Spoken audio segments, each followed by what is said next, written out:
The year was 1783, and a cold mist rested quietly over the rolling hills of Ashbourne Valley, as if the land itself was hiding something it dared not reveal. The trees stood tall and unmoving, their twisted branches scratching against the gray sky like silent witnesses of forgotten tragedies.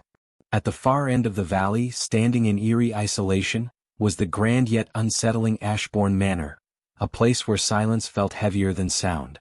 It was on a quiet autumn morning that Eliza Whitmore first laid eyes upon it. Seated inside a modest carriage, her gloved hands tightly folded in her lap, Eliza watched as the manor slowly emerged through the thick fog. Her heart beat faster, not entirely out of fear, but from a strange, unexplainable pull toward the place. Just 3 weeks ago her life had been very different. After the sudden passing of her father, Eliza had been left with little more than memories and a handful of unpaid debts. Her aunt, Mrs. Penberry, had taken her in reluctantly, constantly reminding her that she was now a burden. The once warm and lively home had turned into a place of quiet judgment and cold glances. Then came the letter. A thick envelope, sealed with dark wax, bearing the crest of a noble family, the House of Blackwood. Eliza still remembered the moment she opened it. The words had been formal, almost distant. Miss Eliza Whitmore, you are requested to accept the position of governess at Ashbourne Manor.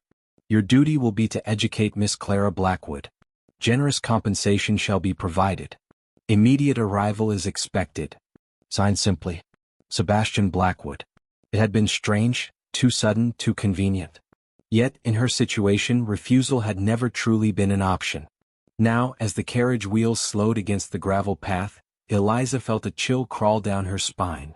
The manor was even more imposing up close. Tall stone walls covered in creeping ivy, narrow windows that reflected no light, and an overwhelming stillness, as though time itself had abandoned this place long ago. The carriage came to a halt. Before Eliza could gather herself, the heavy wooden doors of the manor creaked open. A tall, elderly man stepped out, dressed in a perfectly pressed black coat. "Miss Whitmore, I presume?" he said, his voice calm yet hollow. Eliza nodded softly as she stepped down. "Yes, I am. I am Mr. Graves, the head servant of this estate. You are expected." There was something about his eyes, sharp, observant, and strangely cautious. As he led her inside, Eliza couldn't help but notice how cold the air felt, despite the absence of wind. The entrance hall was vast, decorated with grand portraits of stern-looking ancestors. Their painted eyes seemed to follow her every step. "Your room has been prepared," Mr. Graves said. "Dinner will be served shortly. You shall meet the young Miss Clara then." Eliza hesitated. "Lord Blackwood." There was a brief pause. "His lordship keeps to himself," Mr. Graves replied. "He will summon you when he wishes." That answer did little to comfort her. Dinner that evening was quieter than Eliza had expected. Seated at the far end of the long table was a young girl, no older than 8, Clara Blackwood. Her pale face and wide, distant eyes immediately caught Eliza's attention. "Clara," Mr. Graves announced softly, "this is your new governess." The girl looked up slowly. For a moment she said nothing. Then, in a voice barely above a whisper, she asked, "Will you stay longer than the others?" Eliza blinked, slightly confused. "I intend to, yes." Clara tilted her head, studying her carefully. "They all say that," she murmured. A faint unease settled in Eliza's chest. As the meal continued, Clara spoke very little. Yet, several times, Eliza noticed her glancing toward the empty seat at the head of the table, as if expecting someone, or something, to be there. Crescent moon the first night. That night, sleep did not come easily.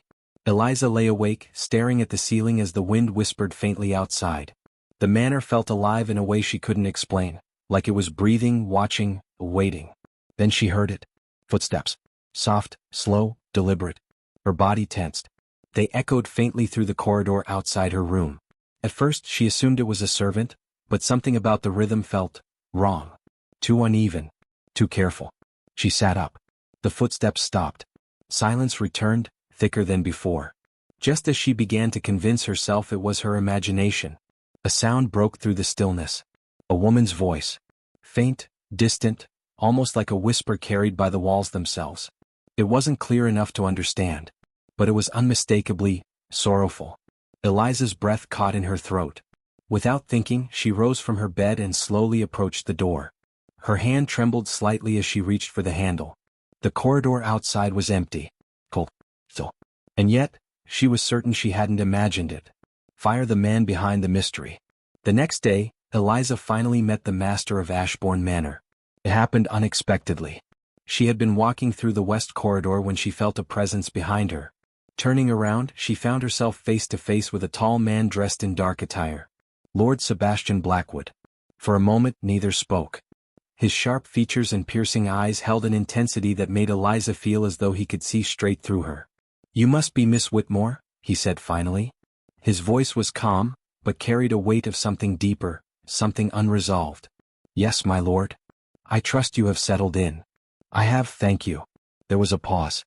Then, without warning, his tone shifted slightly. "There are certain areas of this manor that are not to be entered," he said. "Particularly the east wing." Eliza felt her curiosity ignite instantly. "May I ask why?" His gaze hardened just slightly.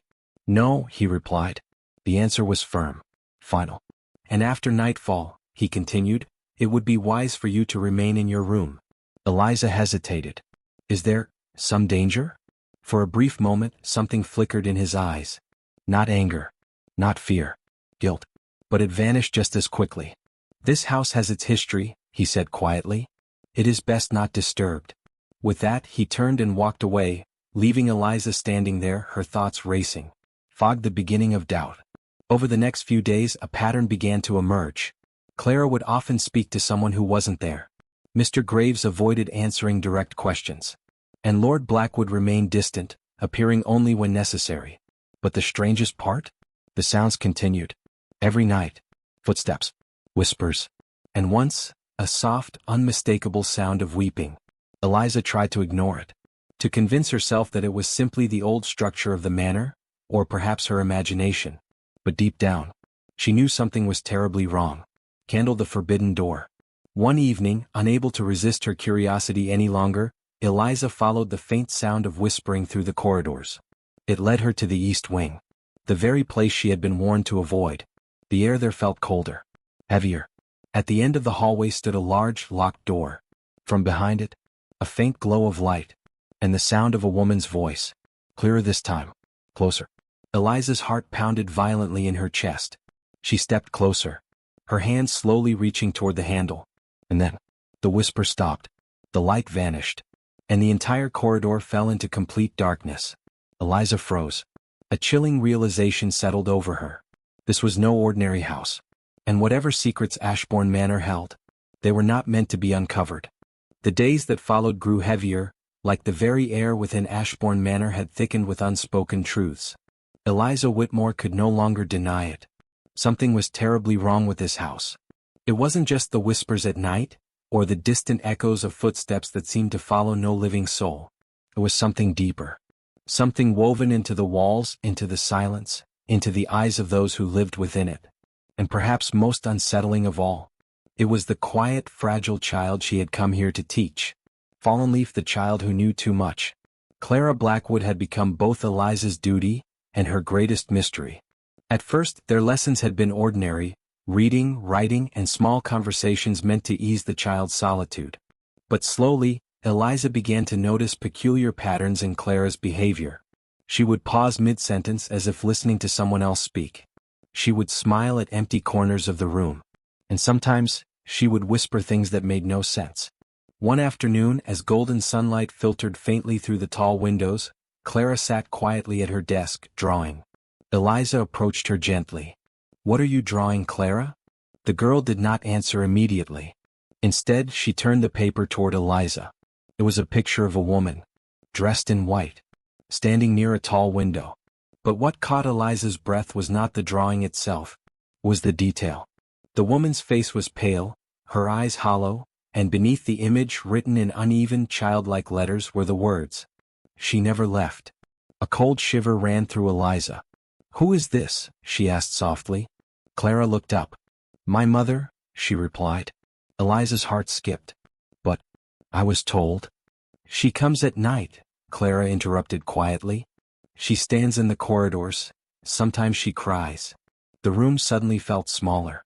Clara, Eliza said carefully, there is no one else here. The girl smiled faintly. You just don't see her yet. Crescent moon growing unease. That night, Eliza could not sleep at all. Clara's words echoed in her mind. She never left.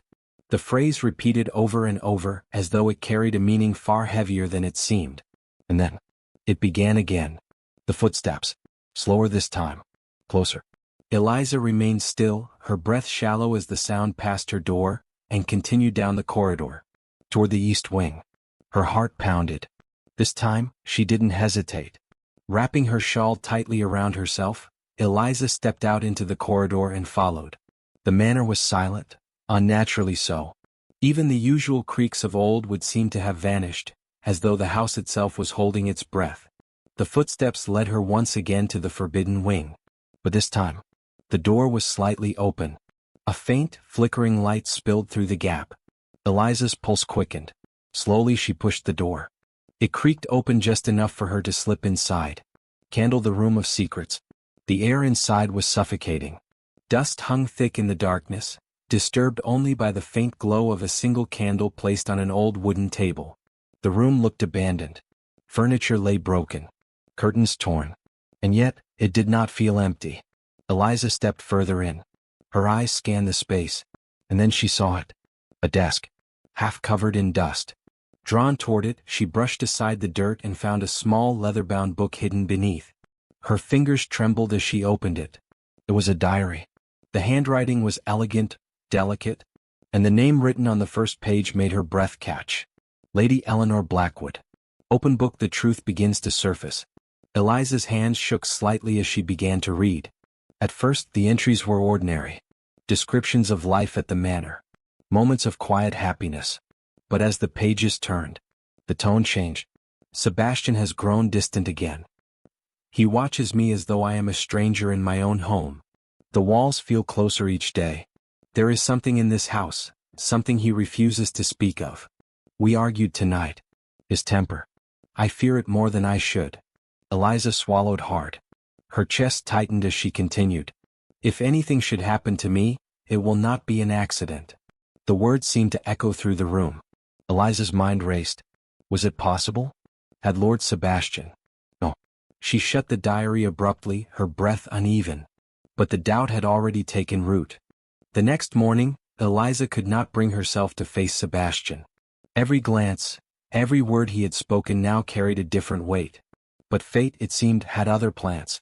She found him later that evening in the manor's library. Standing by the window, his silhouette outlined by fading light. For a moment she considered leaving. But something within her refused. My lord, she said quietly. He turned. His expression unreadable. You wish to speak? Eliza hesitated. Then, gathering her courage, she stepped forward.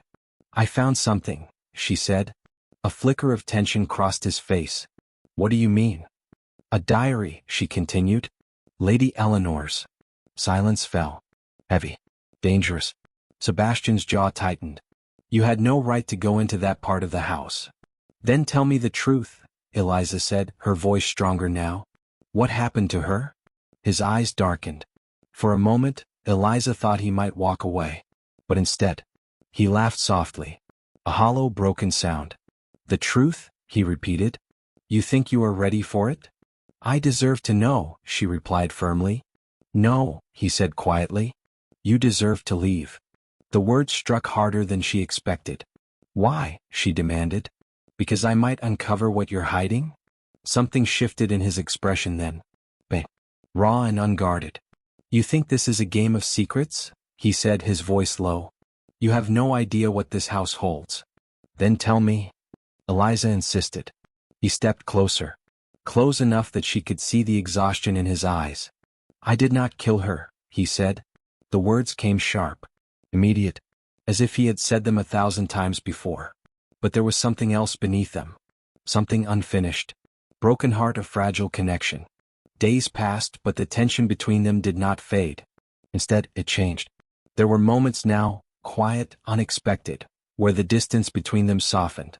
A shared silence by the fire. A brief exchange of words that lingered longer than they should. Eliza began to see beyond the cold exterior. Sebastian was not cruel. He was haunted.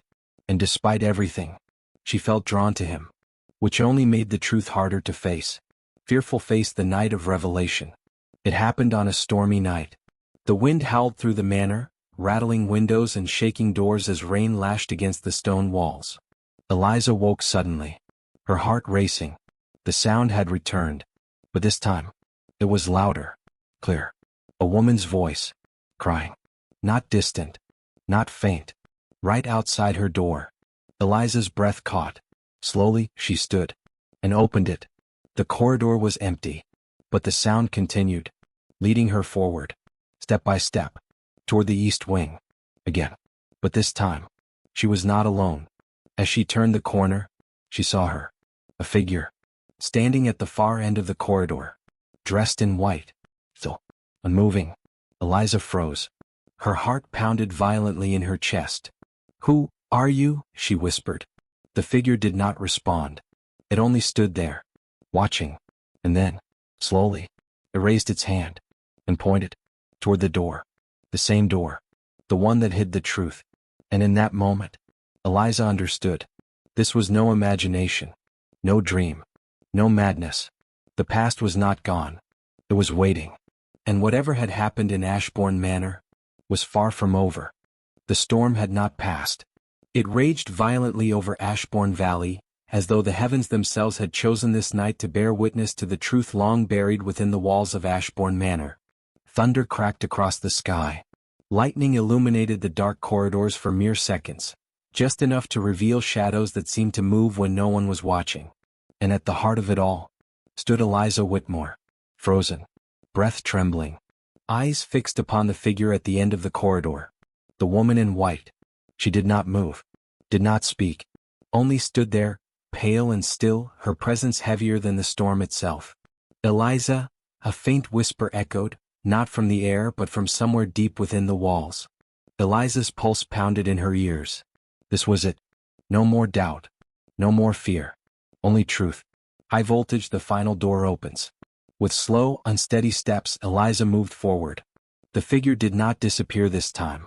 Instead, it turned and began to walk, not away, but toward the east wing, toward the forbidden door. Eliza followed. Each step felt heavier than the last, as though the manor itself resisted her movement. The wind howled louder. The candle flames flickered wildly. And when she finally reached the door, it was already open, waiting. The figure slipped inside and vanished. Eliza swallowed hard, then stepped in. Candle the hidden passage. The room looked as it had before, broken, abandoned, silent. But something had changed. There was a faint draft now, a cold breath of air that had not been there before. Eliza moved slowly, her eyes scanning every corner. Then she noticed it, a slight gap behind the old wardrobe. Her heart raced. Pushing it aside with trembling hands, she revealed a narrow, hidden passage. Dark, claustrophobic, and untouched for years. The smell of decay filled the air. For a moment, fear rooted her in place. But then, Clara's voice echoed in her mind. She never left. Eliza stepped inside, face screaming in fear, the truth buried alive. The passage led to a small, sealed chamber. No windows, no light, no escape, only silence, until lightning struck. And for a brief second, the entire room was illuminated. Eliza gasped. In the far corner lay a skeletal figure, dressed in the remains of what had once been a white gown. Her breath caught in her throat. This was no rumor, no mystery, no disappearance. Lady Eleanor Blackwood had never left Ashbourne Manor. She had died here, alone, forgotten, trapped within walls that no one had thought to question. Eliza stumbled back, her hands shaking violently. This cannot be," she whispered. But deep down, she knew. Broken heart, the truth revealed. Footsteps echoed behind her. Eliza turned sharply. Sebastian stood at the entrance of the hidden passage. His face pale. His eyes filled with something far deeper than fear. Guilt. "You were not meant to find this," he said quietly. Eliza's voice trembled. "She was here, all this time?" Sebastian closed his eyes. "Yes. The single word carried years of silence within it. "You said you didn't kill her," Eliza whispered.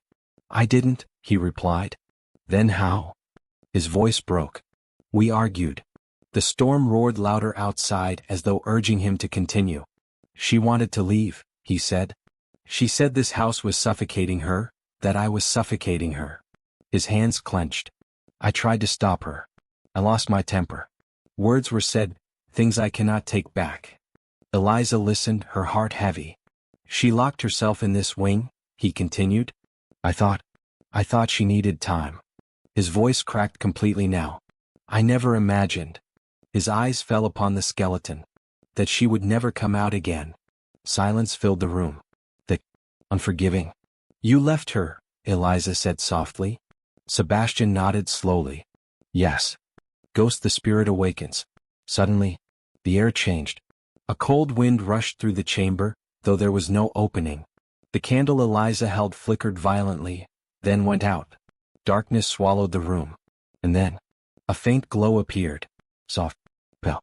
Behind the skeletal remains. Eliza's breath caught. The figure emerged. Slowly. The same woman in white. But now, clear. Her face visible. Her eyes hollow, yet filled with something deeper than anger. Sorrow. This was Eleanor. Sebastian fell to his knees. "I am sorry," he whispered, his voice breaking. "I never meant for this to happen." The spirit did not move closer, did not attack, did not scream. She simply stood there, watching, as if waiting for something. Ghost, the spirit awakens. Suddenly, the air changed. A cold wind rushed through the chamber, though there was no opening. The candle Eliza held flickered violently, then went out. Darkness swallowed the room. And then, a faint glow appeared. Soft, pale.